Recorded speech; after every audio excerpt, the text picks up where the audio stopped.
Thank you for joining us. My name is Jennifer Homendy, and I'm the chairwoman of the National Transportation Safety Board. The National Transportation Safety Board is an independent federal agency that's charged by Congress with investigating every civil aviation and serious accident and serious incident in the United States and significant events in other modes of transportation.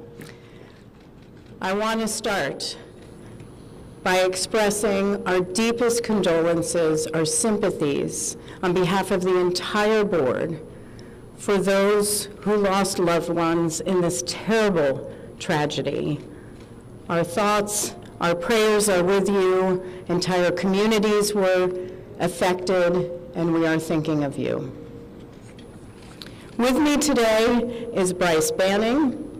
Bryce is a senior aircraft accident investigator with the National Transportation Safety Board. He's also going to serve as our investigator in charge of this investigation. Also with me today is the entire board. We have Todd Inman, member Todd Inman. Todd is going to serve as the board member on scene, the spokesperson for this investigation. All of the board members will be here. We have Vice Chairman Alvin Brown, member Mike Graham, who lived in Wichita for 20 years, and we also have member Tom Chapman. The NTSB's headquarters is just a mile from here. And so we are all here because this is an all-hands on-deck event.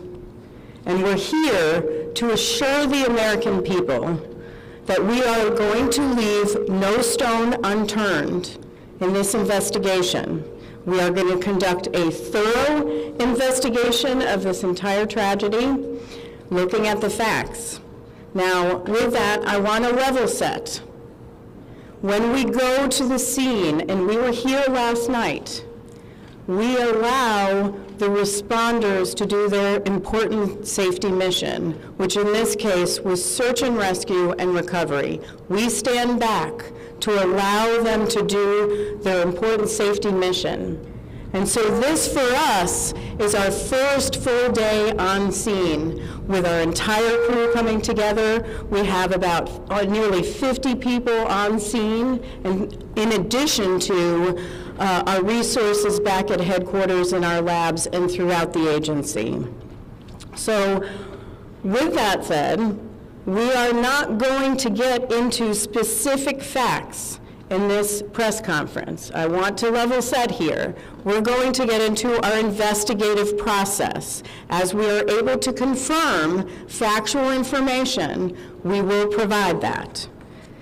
I do want to say this is a whole of government effort. I was able to brief, along with others, the President of the United States and the Vice President this afternoon. I want to thank them for their leadership, for their tremendous support of the NTSB, for our investigators, and for the responders that are on scene doing an important mission.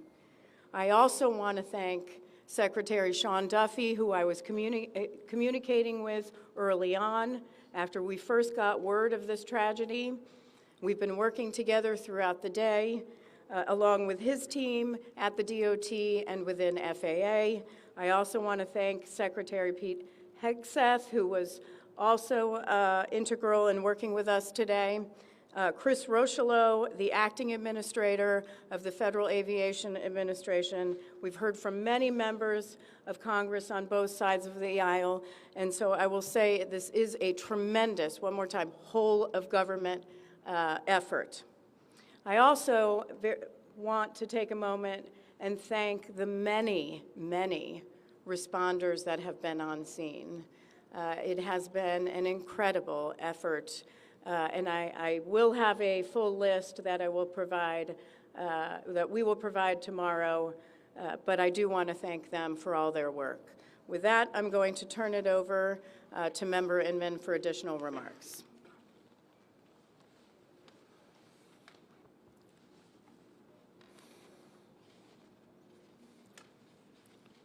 So today is our first full day on scene. Our investigative team will be on scene as long as it takes in order to obtain all of the perishable evidence and all of the fact-finding that is needed to bring us to a conclusion of probable cause. Our mission is to understand not just what happened, but why it happened, and to recommend changes to prevent it from happening again. Since we're just beginning our investigation, we don't have a great deal of information to share right now. We will keep you informed by giving regular updates as we learn more.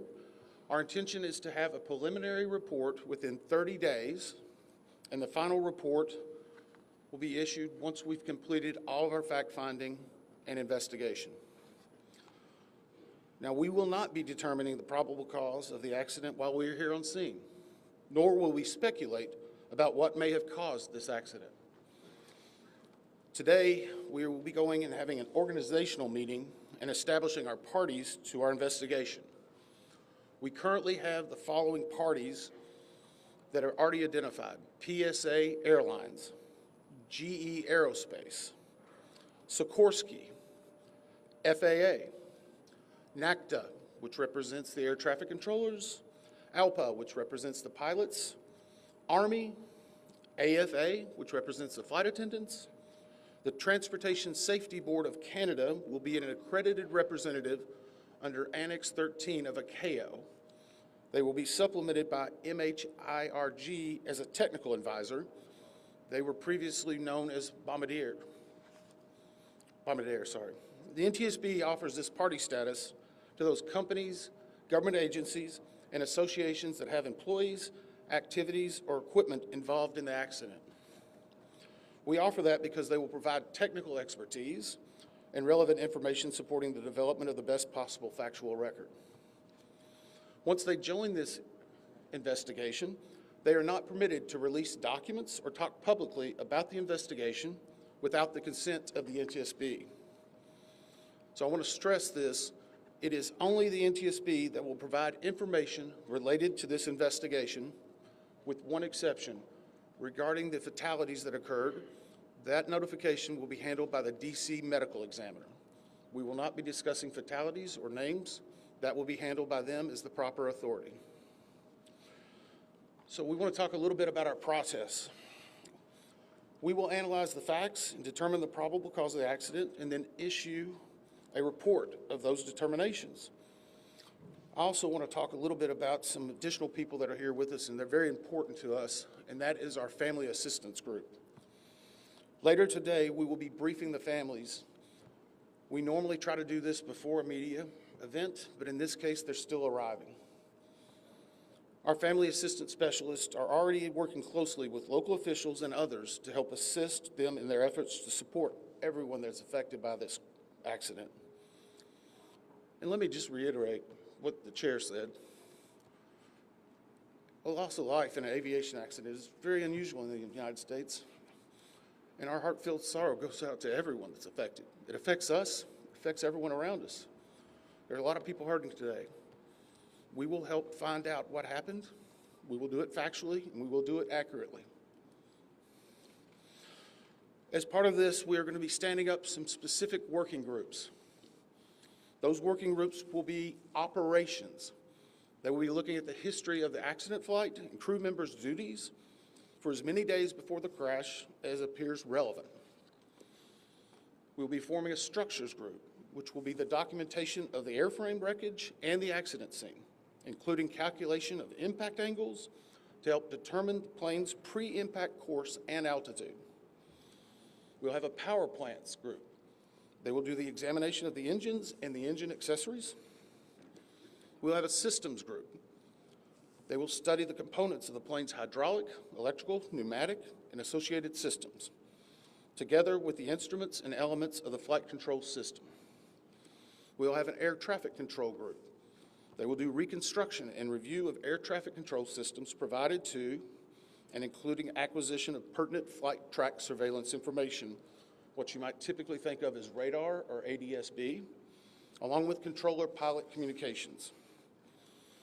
We will also have a survival factors group. They will be doing the documentation of impact, forces and injuries, community emergency planning, and all crash and fire rescue efforts. Also, due to the unique nature of this crash, we will be having a helicopter group as well. Lastly, we will have a human performance group, and this will not be its own group. It will actually be a part of the operations, air traffic control, and helicopter groups. They will study the crew performance and all before the accident factors that might be involved in human error, including fatigue, medication, medical histories, training, workload, equipment design, and work environment. Now we're going to take a few questions, but I will again stress, we don't have a lot of information now. We will continue to gather that. We will try to release it as we can, but we will only talk about the facts of the case that we know right now. I'm going to ask, we'll call on a few people. I'm going to ask that you state your name and affiliation. James Matthews from Sky News. So we've heard from President Trump today talking about DEI hiring policies within the FAA and associating that with the cause of this accident. What do you say to that? Well, unfortunately, I didn't hear the remarks. I was briefing House and Senate members, but I believe, Chair, would you like to take that? As part of any investigation, we look at the human, the machine, and the environment. So we will look at all the humans that were involved in this accident. Again, we will look at the aircraft, we will look at the helicopter, we will look at the environment in which they were operating in. That is standard in any part of our investigation. I'll turn it back. Chair, can I ask you, has the flight data recorder been recovered yet? And what is the difficulty in a water disaster like this, which presents a very difficult environment for your investigators and the people out on the water right now? Well, the question was on the flight data recorders. And we have not recovered the flight data recorders yet. We know they're there. They are underwater. This is not unusual for the NTSB. We have many times recovered flight data recorders in water. We have our lab right here that is about a mile from the NTSB, so it's not unusual. And once we get those, we'll be able to get those read and information from them to be able to provide further information to you. I'm going to turn it back over to Member Inman. Sir. Henry with CBS News. Earlier today, Defense Secretary Pete Hegseth said a mistake was made last night. Based off of you all's initial investigations and preliminary findings, have you all been able to tell whether this was human error or mechanical failure? The question was, has there been human error or mechanical failure? We don't know what we know just yet. We do not know enough facts to be able to rule in or out human factor, mechanical factors. That is part of the NTSB investigative process and where all of these groups will come together. It's one of the reasons why the NTSB is known as the gold standard. We will take the time that's necessary, but I'd also like to reiterate, if we find something that is a significant issue that warrants immediate action, we will not hesitate to make those recommendations and make them public. We have a good track record on that, and we want to continue doing so. Sir. Hello, Sir. Tom Costello with NBC News. Does it hurt your investigative process, maybe for the chairman, does it hurt your investigative process to have the president already suggesting possible causes here as you try to keep an open mind and begin this investigation? Tom, with all due respect, I think the press also likes to state what probable cause is before we get to the probable cause. So what I'm going to say is you need to give us time. You need to give NTSB, it's not that we don't have information. We do have information. We have data. We have substantial amounts of information. We need to verify information. We need to take our time to make sure it is accurate. That's best for you. That's important for the families. It's important for legislators who are seeking answers to try to figure out what they're going to do about this. And so it will take time. We do have a lot of information, but we need some time to verify that. Yeah, Member Chase Williams from Fox Business. I'm wondering about the conditions in the tower last night. Were there any performance issues in the past with any of these controllers? Anything of that? Question is about controllers. As I said, we are just now forming the groups. The controllers do have union representation, which they are entitled to. They'll be working with our party system and our party groups. They will be conducting interviews. Those interviews will need to be analyzed, transcribed, and other team members will need to look over it. It'll be a long process, but we will go through the entire history. Michelle Belgray, The Independent. My question is for the chairwoman. Can you tell us more about what the president and the vice president's responses were when you briefed them this afternoon? Sure. So the question was about my briefing for the president and the vice president. As is standard, we offer briefings on our process and what we know, and this was a briefing with the president and vice president and with Secretary Duffy and Secretary Hegseth and also the acting administrator of the FAA. There was discussion on what we know so far and our process, and that was about it. Ma'am, Chairwoman, Stephanie Ramos with ABC News. Similar to Tom Costello's question, the president has stated what may have caused the crash, stating common sense. Does that affect your progress at all at this early stage? Yeah, so the NTSB, we conduct an important safety mission where we take a very careful approach. I'm sorry, the question was on speculating during investigations, which is we often hear about. What I will say is we look at facts on our investigation, and that will take some time. And at some point, we'll be able to provide that factual information, as Member Inman said, and provide that hopefully tomorrow. Hang on a second. Dave. Have you been able to retrieve the black boxes from the helicopter? Has the military decided whether they're going to read those to the NTSB? And what about the ATC tapes? So the question was about black boxes, which are referred to as black boxes, which are typically orange. We have not recovered any of the boxes involved yet. We feel comfortable and confident that we will be able to. Right now, recovery of life is probably the most important in those that were involved. I mean, there are still ongoing recovery efforts involving the fatalities involved, along with some debris is coming out as well. We will make sure that that perishable evidence is maintained. We have a great process for that. We will probably have more than one black box, so to speak. It's our understanding that the Sikorsky helicopter is equipped with some form of recording devices, and those will be read either by the DoD or by us. We have a good starting relationship with them, and we've already made agreements in order to be able to do that. So I feel comfortable in what we're going to be doing. The other question was about air traffic control. We received a very large package of information from the FAA at about 3 a.m., I believe, this morning. That is still being reviewed and analyzed. I would say there's a lot more information that usually comes in that than what you might find online and people might speculate about. And that is part of that overall process where we take the time to get the information correct and to make sure all the parties are engaged and involved and can fact check that information. One. From CNN. Can you tell me if the NTSB has reviewed this FAA internal report that has been cited by the New York Times indicating that the controller that was on duty at the time of the crash was doing a job that's usually done by two people? We have not reviewed any specific reports about the controllers at this time, at least from the leadership team. Our investigators are continuing to pull all that information, their personnel records, their files, where they were at, whether they were fatigued. All that information will be part of that investigative process. But right now, we can't speculate on anything that may have been reported in the media until we get the opportunity to validate and understand how it impacts the investigation. We're going to take just a few more questions. Sir? Yes, Orange Kana and Zebra Magazine. What's the process and the logistics like of bringing the families in? Are they coming into the airport? And how are you going to sort of do the sensitivity of bringing them to the place where this tragedy happened?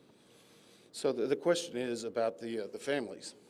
And many of those families are still en route. Some are still being notified from both the military and from the commercial crash. There is a family assistance facility that's being stood up by American and PSA Airlines in Bethesda, Maryland. They've already been working on that, standing it up. Our team from our disaster assistance team has also been coordinating with them. We plan on briefing them. It is customary that at some point, if the families wish to go to part of the accident site, that we would arrange such a thing, but it will only be when we know that it's safe, we have the correct perishable evidence, and we can do it in the proper modesty that should be for those family members. It will be a little bit of a process, but it will take some time. Sir, to follow up on the air traffic control system. No, sir, or you? I know that Marielle Carville with DC News now. We've heard from some witnesses that they saw people were able to come down the slides of the plane. Has there been any indication that people made it off the plane into the water? Well, again, we will not speak to the fatalities. The DC medical examiner will, but I think the DC fire chief this morning very succinctly said correctly that we believe there are no survivors. But were they off the plane? Like, did they even get out of the plane? Last question? So, hang on one second. Right now, we're going through the debris fields. Nothing we've seen would indicate that maybe slides or chutes were deployed. It was a very quick, rapid impact, but we've seen nothing in that regard so far from the evidence we had, but we still need to verify all of that information. One more question? Sorry, Sam, for the ABC7. Sure. Are you going to be looking at the family member's cell phone? Go ahead. Jeff Cook, ABC News. What do you know about the altitude of the helicopter at the moment of impact? And can you talk about the procedure for such helicopters in that area? The question was about the helicopter procedures. And in D.C., it's kind of a unique environment. We've been getting briefed more and more by the FAA. I'm not an air traffic control specialist, but they're actually helicopter zones, if you will, or tracks. And this one was transiting, I believe, from track 1 to 4 as part of their normal procedure. If you live in D.C., you see a lot of helicopters going down into this area. So there's a very well-defined system in that regard. As far as altitude, until we get the additional information, we can't validate or basically corroborate any of that until we get more of the electronic data and the data that's on the plane. I do want to clarify one question that also came about cell phones. You know, in today's age and time, a lot of electronics and other devices do contain a lot of different information. We've found on a number of our accidents that we actually are notified through a smartphone that may sense that. As part of our process, we will obviously treat all of the effects of the deceased with dignity. We are already starting to pull that information together. If we feel that it's necessary to find or pull some of that information, we will work with the families and make sure we do it in a manner that's respectful for them and their privacy. But right now, we don't have any plans specifically on that amount, on that area until we need to. Thank you very much.